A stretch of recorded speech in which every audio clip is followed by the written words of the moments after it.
नमस्कार।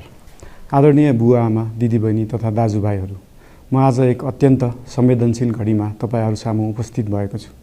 केही दिन अघि सुनसरीको देवानगञ्ज, सिराहा लगायतका स्थानमा भएको दुःखद घटना र त्यसपछि केही जिल्लाहरूमा उत्पन्न अशान्त वातावरणलाई लिएर नेपाल सरकार पूर्ण रूपमा गम्भीर र संवेदनशील छ। यस दुःखद घटनामा परि निधन हुनुभएका हाम्रा नागरिकहरू जयप्रकाश मेहता, ओम प्रकाश मेहता र गणेश यादवप्रति म भावपूर्ण श्रद्धाञ्जली अर्पण गर्दछु। साथै शोक सन्तप्त परिवारजनहरूमा नेपाल सरकारका तर्फबाट गहिरो संवेदना व्यक्त गर्दछु। घटनामा परि घाइते हुनुभएका सम्पूर्ण नागरिकहरूको शीघ्र स्वास्थ्य लाभको कामना गर्दछु। घाइतेहरूको उपचारमा कुनै पनि प्रकारको कमी वा ढिलाइ हुन नदिन सम्बन्धित स्वास्थ्य निकायहरूलाई स्पष्ट निर्देशन दिइसकिएको छ।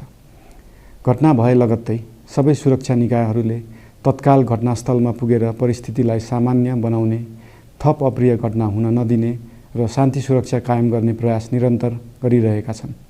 घटनाको निष्पक्ष छानबिन गरी दोषीलाई कडा कानुनी कारबाही गर्न गृह मन्त्रालयले छानबिन समिति गठन गरिसकेको छ।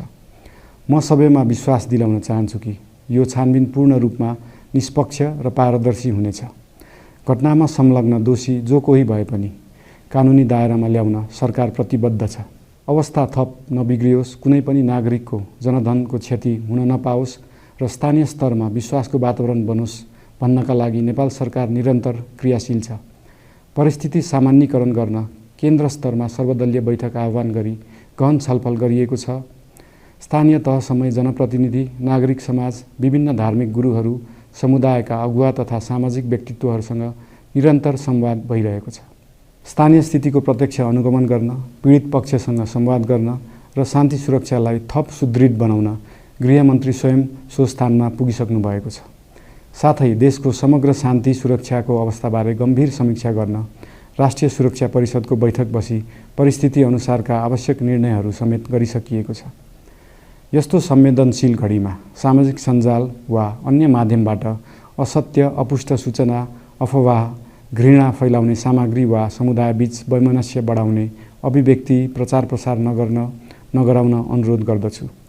साथै सरकारी निकायहरूबाट जारी भएका आधिकारिक तथ्य र सूचना मात्र विश्वास गर्न विशेष आग्रह गर्दछु।